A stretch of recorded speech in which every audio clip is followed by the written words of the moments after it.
Hi, good morning. ఎలా ఉన్నారు? బాగున్నారా? సో ఏం లేదు, ఆడిటింగ్ గురించి ఒక చిన్న వీడియో. మనకి ఇంకా టైం 50 డేసే ఉంది. సో సెప్టెంబర్లో చాలామందికి ఏఎఫ్ఎం ఎగ్జామ్షన్స్ ఉన్నాయి అండ్ ఎఫ్ఆర్ మీరు ఏదో ఒకలాగా 40 స్కోర్ చేస్తారు. సో మెజారిటీ స్టూడెంట్స్కి కావాల్సింది జస్ట్ 40 మార్క్స్ ఉంటే వాళ్ళు సెప్టెంబర్లో సిఏ అయిపోతారు. చాలామందికి గ్రూప్ 1 ఒకటే పెండింగ్ కూడా ఉంది. సో ఆడిటింగ్లో 40 మార్క్స్ లేదా 45 మార్క్స్ తెచ్చుకోవాలంటే ఈ ఉన్న తక్కువ టైంలో మీరు ఏం చేయాలి అనేది నేను ఒక్కసారి ఒక చిన్న బ్రీఫ్ నేను ఫేస్ చేసిన ఎక్స్పీరియన్సెస్ని బట్టి ఐ టెల్ యూ, అది ఫాలో అవ్వండి. సో డెఫినెట్గా మీరు రేపు సెప్టెంబర్లో ఆడిట్లో యుల్ గెట్ 40 అండ్ పాస్ అయిపోతారు. సో ఆడిటింగ్ గురించి స్టార్ట్ చేసే ముందు ఒక చిన్న మాట. నేను బేసిక్గా ఇన్స్టాగ్రామ్ అయి పెద్ద యూజ్ చేయనమ్మా. I'm not a social media person. But నేను ఏదో ఓపెన్ చేశాను నిన్న నైట్. నాకు ఏదో చాలా మెసేజెస్ వచ్చి ఉన్నాయి. ఏంటంటే someone has opened fake Instagram account on my name అంట. ఏదో నా డీపీ, ఆ జిమ్ డీపీ ఒకటి పెట్టేసి నా పేరు పెట్టి ఏదో చాలామందికి మెసేజ్ చేశాయంట. వాడెవడో, ఎవడరా నువ్వు, ఎందుకు నా పేరు మీద ఒక ఫేక్ అకౌంట్ క్రియేట్ చేసి సో మెసేజ్ చేసావు. అమ్మాయిలకి మెసేజ్ చేసి ప్రపోజ్ చేయటాలు, లేదా డ్రగ్స్, గంజాయి, ఈ బ్యాచ్కి ఉన్న మెసేజ్ చేసి అలాంటి చేయకు. స్టూడెంట్స్ మొత్తం రిపోర్ట్ కొట్టేశారంట, బ్లాక్ అయిపోయింది. సో నాకు తెలియదు ఇలా కూడా ఉంటారని. సో పర్లేదమ్మా, మనం అందరికీ నచ్చం కదా. ఎవరో పాపం మన వల్ల హట్ అయ్యి అంటారు. సారీ ఎవరైనా హట్ అయ్యి ఉంటే. సో ఇన్స్టాగ్రామ్ అకౌంట్ ఏదో క్రియేట్ చేసి ట్రై చేశారంట. నేను మళ్ళీ చెప్తున్నాను కదా, ఇలాంటి స్టంట్లు ఎన్నేసుకున్నా నాకు వెంట్రుకలు కూడా అవ్వడం.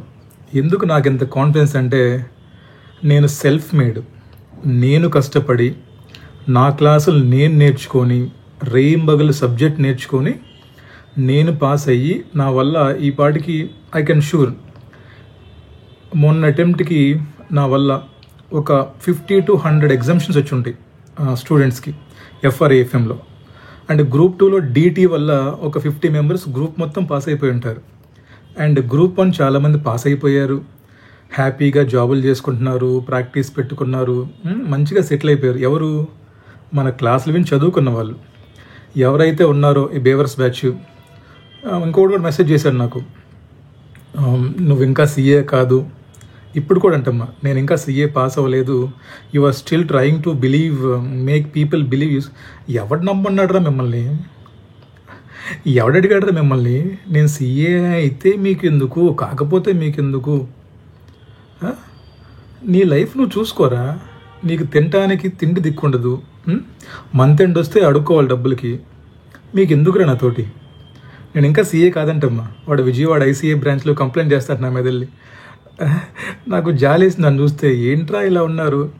ఒక పక్క ప్రపంచం, ఆర్టిఫిషియల్ ఇంటెలిజెన్స్ అసలు ఎంత అడ్వాన్స్ అయిపోతుంటే వీళ్ళు ఇంకా కూడా అదే చీప్ మైండ్ సెట్ పెట్టుకొని, ఇంకా నువ్వు నా గురించి ఇలా అన్నావంటే కదా, అడు అడుగుతున్నాను నన్ను, నువ్వు నా గురించి ఇలా అన్నావంటే కదా, అలా అన్నావంటే కదా, నువ్వు ఇంకా సీఏ కాదు, నేను కంప్లైంట్ చేస్తాను వెళ్ళి, యువర్ ట్రయింగ్ టు ఏదో చెప్తున్నాడు అమ్మాడు. ఒరే, ఇప్పటికన్నా మారండి, చదువుకోండి. నా క్లాసెస్ మీకు నచ్చలేదనుకోండి, సింప్లీ అన్ఫాలో మీ, గో, అంతే. అందుకని ఎందుకు చెప్పండి, అనవసరంగా టైం వేస్ట్ చేసుకుంటారు మీరు.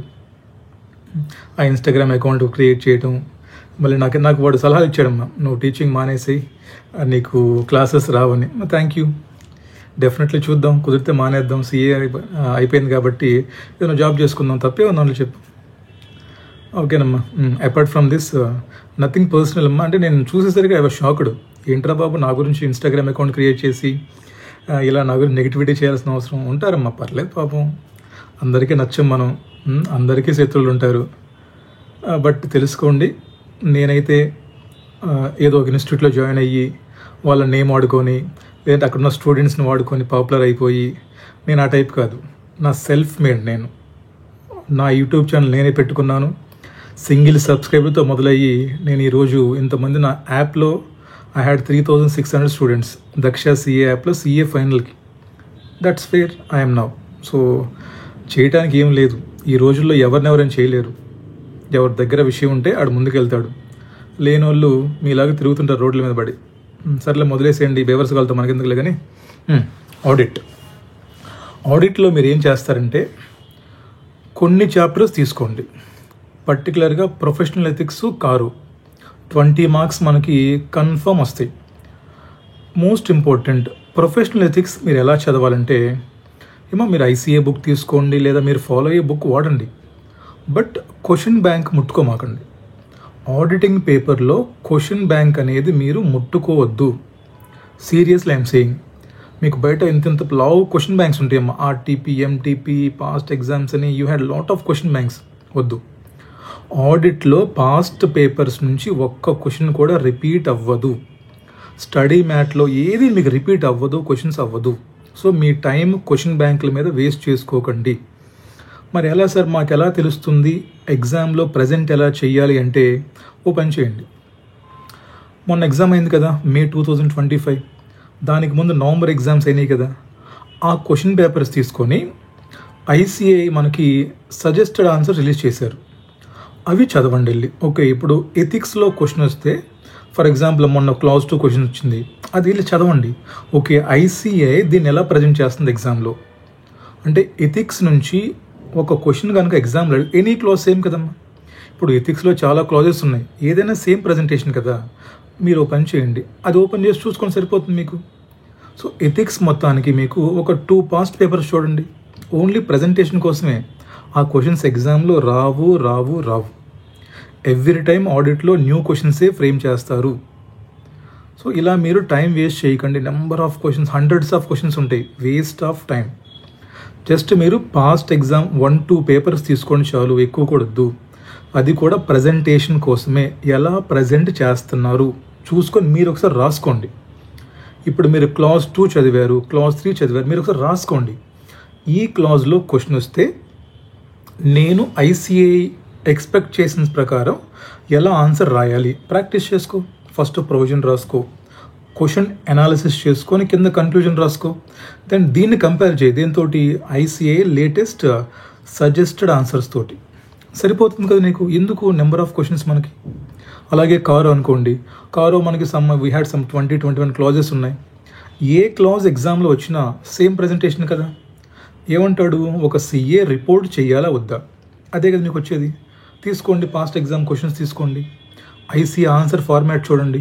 కారు క్వశ్చన్ వస్తే ఐసీఏ ఏం రాస్తున్నారు, ఏ సెక్షన్ నెంబర్లు కోట్ చేస్తున్నారు, క్లాజ్ నెంబర్స్ ఎలా ప్రజెంట్ చేస్తున్నారు చెక్ చేసుకోండి. తర్వాత మీరు ఒక 2-3 క్వశ్చన్స్ మీరు ప్రాక్టీస్ చేయండి ఓన్గా. ఫర్ ఎగ్జాంపుల్ రేపు అటెంప్ట్లో ఫిక్స్డ్ అసెట్స్ వస్తే నేను ఆన్సర్ ఎలా రాయాలి ఐసీఏ ప్రకారం రాసి చెక్ చేసుకుని ఆన్సర్స్ మ్యాచ్ చేసుకోండి. లేదా బుక్స్ ఆఫ్ అకౌంట్స్ గురించి వస్తే, ఇన్వెంటరీ వస్తే, ఫ్రాడ్ వస్తే నేను ఎలా ప్రజెంట్ చేయాలి అని మీ ఓన్గా ఒక 2-3 క్వశ్చన్స్ రాసుకోండి. దెన్ ఐసీఏతో కంపేర్ చేసుకోండి. దీనికి ఎందుకు మీకు past exam number of questions, time waste కదా మీకు. ఇంత క్వశ్చన్ బ్యాంకులు అమ్ముకుంటున్నారు బయట, చాలామంది బుక్స్ అమ్ముకొని బతికేస్తున్నారు బయట. బుక్స్ కొనకండి అమ్మా, వేస్ట్ ఆఫ్ మనీ, యూజ్ ఉండదు మనకేమి. నెక్స్ట్ ఆడిటింగ్లో మీరు చేయాల్సింది ఎథిక్స్, కారో బాగా చదువుకోండి, నేను చెప్పిన వేళ చదువుకోండి. నెక్స్ట్ ఎథిక్స్ అంటే మీరు పైపైన చదవటం కాదు, అసలు ఎథిక్స్లో ఎన్ని పార్ట్స్ ఉన్నాయి. మనకి క్లాజెస్ ఒక పార్ట్, మళ్ళీ ఫండమెంటల్ ప్రిన్సిపల్స్, థ్రెట్స్, మళ్ళీ ఆ థ్రెట్స్ ఓవర్కమ్ చేయడానికి మెజర్స్, తర్వాత బ్రాంచ్ సెక్షన్ 27 బ్రాంచ్ ఎలా పెట్టుకోవాలి, హెడ్ ఆఫ్ ద బ్రాంచ్ ఎన్ని బ్రాంచెస్ పెట్టుకోవచ్చు, ఇదొక పార్ట్. బేసిక్స్, మెంబర్షిప్ ఎవరు అప్లై చేయాలి, లేకుండా చేస్తే ఏంటి. లాస్ట్లోకి వచ్చామనుకోండి మళ్ళీ మనం డిసిప్లినరీ ప్రొసీడింగ్స్ ఎవరికి రిఫర్ చేస్తారు, తర్వాత నో క్లార్ వర్సెస్ SA 220. ఇలా మీరు డివైడ్ చేయండి ఎథిక్స్ని. పార్ట్ నెంబర్ 1 ఇది, పార్ట్ నెంబర్ 2 ఇది, పార్ట్ నెంబర్ 3 ఇది. ఇలా మీరు ఒక పెన్ను పేపర్ తీసుకొని ముందు చాప్టర్ మొత్తాన్ని డివైడ్ చేయండి ముక్కలుగా. ఓకే, దీంట్లో ఫస్ట్ మనకు షెడ్యూల్స్ ఒక పార్టు, తర్వాత ఈ బేసిక్స్ ఒక పార్టు, లాస్ట్లో మరి డిసిప్లినరీ ప్రొసీడింగ్స్ అవ్వచ్చు, లేదంటే నో క్లార్ అవ్వచ్చు, రిమైనింగ్ గైడ్ లైన్సెస్ అవ్వచ్చు, ఇవి ఒక పార్ట్ వేసుకోండి మీరు. అప్పుడు మీకు ఒక క్లారిటీ వస్తుంది ఆడిటింగ్లో. అసలు ఆడిటింగ్లో ఎథిక్స్లో నాకు ఓకే ఇన్ని ఉన్నాయి పార్ట్లు. మీరు ఎథిక్స్ అనగానే క్లాస్ 1 క్లాస్ 2 ఇది కాదు ఎథిక్స్ అంటే. ఎథిక్స్లో చాలా ఉన్నాయి ఇంకా. ఇలా మీరు ఎథిక్స్ చదివారంటే కంప్లీట్ క్లారిటీగా చదువుకోండి, క్వశ్చన్స్ వద్దు. ఐసీఏ పాస్ట్ ఎగ్జామ్ ఒక పేపర్ తీసి చేసి అయిపోతుంది అంతే. సేమ్ కారు ఇలా మీరు కానీ చదివితే రేపు మీకు అవుట్ ఆఫ్ 20 మీరు ఖచ్చితంగా 15 మార్క్స్ స్కోర్ చేస్తారు. దీంట్లో ఎథిక్స్ అండ్ కారోలో మీకు కావాల్సిన 40 మార్క్స్లో మీకు 15 మార్క్స్ ఈజీగా వచ్చేస్తాయి. ఓకేనా? రైట్, ఇది పక్కన పెట్టండి. సో స్టాండర్డ్స్కి మనం తర్వాత వెళ్దాం. స్టాండర్డ్స్కి వెళ్ళే ముందు మనకి చాలా చిన్న చిన్న టాపిక్స్ ఉన్నాయి, ఇంపార్టెంట్ టాపిక్స్. ఒకటి గ్రూప్ ఆడిట్, చాలా సింపుల్. ఫినాన్షియల్ రిపోర్టింగ్లో కన్సాలిడేషన్ చేస్తాం మనం, అదే ఇది. కన్సాలిడేషన్ ఎవరికి అప్లై అవుతుంది, ఎవరికి అప్లై కాదు, కన్సాలిడేషన్ చేసేటప్పుడు యాజ్ అన్ ఆడిటర్ నువ్వు ఏం అడ్జస్ట్మెంట్స్ చేస్తావు, క్యాలిక్యులేషన్ ఆఫ్ గుడ్ విల్ అవ్వచ్చు, elimination of inter company holdings అవ్వచ్చు. సో మీరు ఏదైతే ఎఫ్ఆర్లో ప్రాక్టికల్గా చేశారో అది ఇక్కడ చదువుతూ ఉంది. 2 to 4 marks confirm, easy question అమ్మది. సో తర్వాత మీరు క్వశ్చన్స్ చేయొద్దు ఎక్కడ కూడా. అగైన్ గ్రూప్ ఆడిట్ తీసుకుంటే ఐసీఏ బుక్ తీసుకోండి, లేదా మీ ఉన్న బుక్ తీసుకోండి.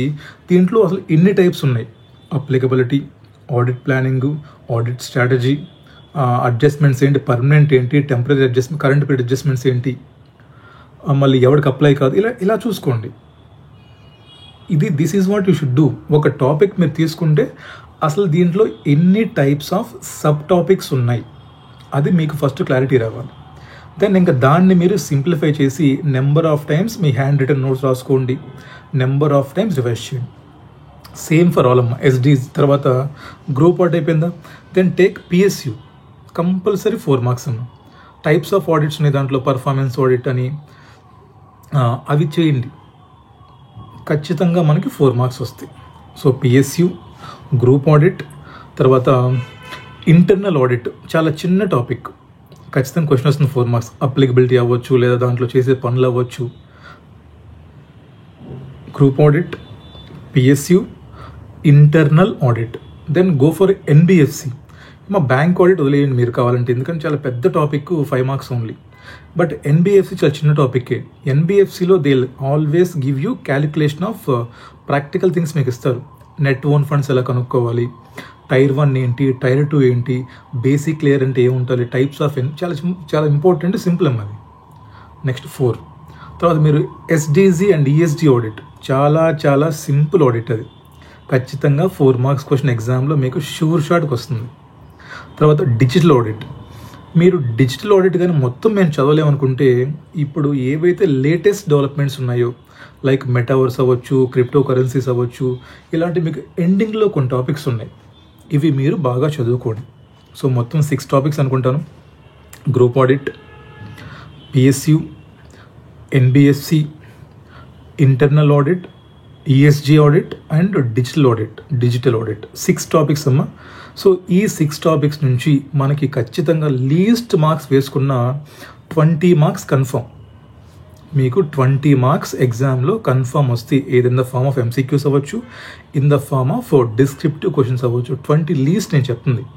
సో ఇందాక ఎథిక్స్ అండ్ కారో 20, ఈ 6 టాపిక్స్ 20, ఎన్ని మొత్తం ఇప్పటిదాకా మనం 40 మార్క్స్కి కవర్ చేసాం. Then go to SQC 1, SA 220. ఎగ్జామ్లో కన్ఫర్మ్ క్వశ్చన్ అమ్మది. 4 to 10 మార్క్స్ కన్ఫర్మ్. ఒక 4 మార్క్స్ వేసుకుందాం మనం. ఎస్క్యూసీ చాలా చాలా ఈజీ, చాలా బేసిక్ క్వశ్చన్స్ దాంట్లో వస్తాయి అన్నమాట. ఆ ఉన్నటువంటి ప్రిన్సిపల్స్లో మళ్ళీ దాంట్లో మెజర్స్ ఏంటి, చాలా సింపుల్ అమ్మది. సో ఎస్క్యూసీ 1 చదువుకోండి. ఇన్ని 4 మార్క్స్ అంటే ఇప్పటిదాకా మనం 44 మార్క్స్ మనం కవర్ చేసాం. 44 మార్క్స్. దెన్ ఇంకా మనకి go to standards. SA 600 series తీసుకోండి. చాలా సింపుల్ స్టాండర్డ్స్ అన్నది. Using the work of other auditors, using the work of internal auditor, using the work of audit expert. 3 standards, 1 question confirm ఎగ్జామ్లో. Any paper చూసుకొని కావాలంటే మీరు. 3 standards, 1 question అంటే ఏంటి, ఇంకొక 4 మార్క్స్. సో ఈ 3 స్టాండర్డ్స్ కూడా మీరు చేశారంటే యూ కెన్ గెట్ 48 మార్క్స్. 700 పక్కన పెట్టండి కొద్దిసేపు. రిపోర్టింగ్ చాలామందికి అర్థం కాదు, కొంచెం ట్రిక్కీ అనుకోవచ్చు, ఒక keep it side. Then go to SA 800, 3000, 2000, 3000, 4000. We had 4 new standards plus SA 450. ఈ ఇయర్ దాన్ని కొత్తగా ఇంట్రొడ్యూస్ చేశారు, ఎస్ఏ 450 అనే స్టాండర్డ్. సో మీరు ఎస్ఏ 800 సిరీసు, 2000, 3000, 4000, ఎస్ఏ 450, ఈ 5 సిరీస్ స్టాండర్డ్స్ కానీ మీరు పర్ఫెక్ట్గా ఐసీఏ లాంగ్వేజ్ డ్రాఫ్టింగ్ కానీ ప్రాక్టికల్గా నేర్చుకుంటే అగైన్ 20 to 25 మార్క్స్ ఇక్కడ నుంచి మీకు ఎగ్జామ్లు వస్తాయి. సో ఇందాక మనం 48 కవర్ చేసామా, ఇప్పుడు ఒక 20 వేసుకుందాం లీస్ట్గా. ఎన్ని మనకు మొత్తం will get 68 marks. So 68 marks మీరు కానీ పర్ఫెక్ట్గా చదువుకుంటే, I'm saying perfect in the sense ఆ టాపిక్లో క్వశ్చన్ పడిందంటే మీరు దాన్ని బాగా రాయాలి. మీరు 68 మార్క్స్ కాదు కదా, 60 మార్క్స్కి పేపర్ రాసినా సరే కరెక్ట్గా మీకు డెఫినెట్గా 40 వస్తాయి. సో ఇంకా ఎంసీక్యూస్ అంటారా, ఎలాగో ఎస్ఏ 200 అని 300 అని 400 500 అప్పుడప్పుడు వినుంటారు మీరు, ఆ 700 కూడా. అండ్ రిమైనింగ్ టాపిక్స్ చాలా ఉన్నాయి, మనం వదిలేసిన టాపిక్స్. అవన్నీ కుదిరితే వన్ డే బ్రీఫ్గా పైపైన చూసుకోండి. ఎందుకంటే ఎంసీక్యూస్ ఏమైనా తగిలితే గుడ్ డేట్లో పెట్టినా మనకు ఒక 4 మార్కులు వస్తాయి. సో మిగతా టాపిక్స్ చెయ్యాలా వద్దా అది మీ టైంని బట్టి డిసైడ్ చేసుకోండి. బట్ నేను చెప్పిన ఈ టాపిక్స్ ఏవైతే ఉన్నాయో, ఎథిక్స్ డివైడ్ చేద్దాం, ఎథిక్స్ కారో సపరేట్, తర్వాత group audit, PSU, ESG audit, digital audit, internal audit and ఇంకోటి ఏంటమ్మది ఎన్బిఎఫ్సి, ఈ 6 టాపిక్లు 20 marks, 20 + 20 40, SQC plus SA 220 4 marks, ఓకేనా. So 44 marks. Then go to SA 600 series 4 marks, 600 మాత్రం కంపల్సరీ చేయండి. సో 48 to 50 మార్క్స్ ఇక్కడ అయిపోయిందా మనకి, విల్ గెట్ 50 ఇక్కడ వరకు చేసుకుంటే మీరు. దెన్ ఆల్ న్యూ స్టాండర్డ్స్, ఎస్ఆర్ఈలు అవ్వచ్చు, ఎస్ఏలు అవ్వచ్చు, ఎస్ఏ 450 అవ్వచ్చు, will get 20 marks. So 50 + 20 will get 70 marks paper from all this. ఇవి మీరు పర్ఫెక్ట్గా చదవటం అంటే మీ చేత్తోటి మీ హ్యాండ్ రిటన్ నోట్స్లో రాసుకోండి. కనీసం 3 to 4 టైమ్స్ మీరు చేత్తో రివైజ్ చేయండి. మీరు ఆడిటింగ్ని బట్టి కొడితేనే పాస్ అవుతారు. ఆడిటింగ్లో అర్థం చేసుకోవడానికి ఏమీ ఉండదు. You should learn logic and by heart. మీరు చిన్నప్పుడు స్కూల్లో ఎలాగైతే బట్టి కొట్టారో అలా మీరు బట్టి కొట్టకపోతే ఆడిటింగ్ పాస్ అవ్వరు. బ్యాంక్ ఆడిటా వదిలేసేయండి, నేను వదిలేసేమని చెప్తే మళ్ళీ not like that. Heavy syllabus, less marks, అది మీరు డిసైడ్ అయిపోండి. రిమైనింగ్ టాపిక్స్ చేయాలా వద్దా మీ చాయిస్ అది. బట్ మీకు 40 మార్క్స్ రావాలంటే పర్ఫెక్ట్గా మీకున్న తక్కువ టైంలో ఈ టాపిక్స్ని వితౌట్ క్వశ్చన్ బ్యాంక్లు ముట్టుకోమాకండి. Only concept. అది ఐసీఎస్ స్టడీ మ్యాట్ అవ్వచ్చు, మీరు ఫాలో అయ్యి ఏదైనా బుక్ అవ్వచ్చు. ఈ బుక్లో మీ చేతితోటి పెన్ను పేపర్ పెట్టి డైలీ రాసుకుంటూ ప్రాక్టీస్ చేయండి.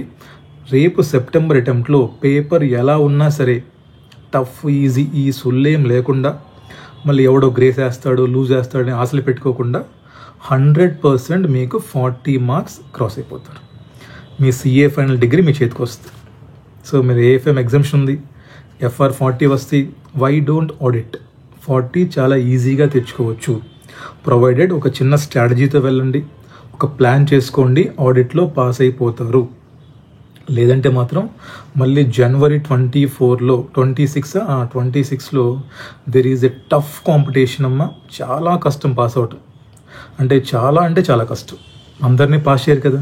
సో లిమిటెడ్ పర్సంటేజ్ కాబట్టి మీరు చాలా కష్టపడాల్సి వస్తుంది జనవరిలో. అండ్ ఇంకోటి, ఇన్ని అటెంప్ట్లు లేట్ అయ్యే కొద్దీ మన కెరియర్ అంత లేట్ అయిపోవటమే కానీ మనకి బయట జాబ్స్ కూడా లేవు. నెంబర్ ఆఫ్ అటెంప్ట్స్ పట్టే కొద్దీ there is no jobs at all. So please సెప్టెంబర్లో ప్లాన్ చేసుకోండి, నేను చెప్పిన వేలో ఫాలో అవ్వండి. 100% మీరు సెప్టెంబర్లో సిఏ క్వాలిఫై అయిపోతారు.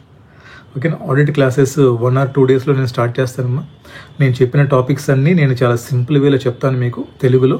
మీకు కావాలంటే you can buy the classes, otherwise please మీ ఓన్గా చదువుకోండి. మీ ఓన్గా కానీ మీరు రీకాల్ చేసుకోగలం మేము అంటే చదువుకోండి. అంతేగాని మీరు ఏదో యూట్యూబ్లో రివిజన్ వీడియోస్ నమ్ముకొని పాస్ అవుదాం అనుకుంటే మాత్రం దట్స్ ఓన్లీ డ్రీమ్. యూట్యూబ్లో రివిజన్ వీడియోస్ని బట్టి సిఏలు పాస్ అయిపోతే అది బీటెక్ ఎగ్జామ్స్ అవుతాయి, సిఏ ఎగ్జామ్స్ అవ్వాయి.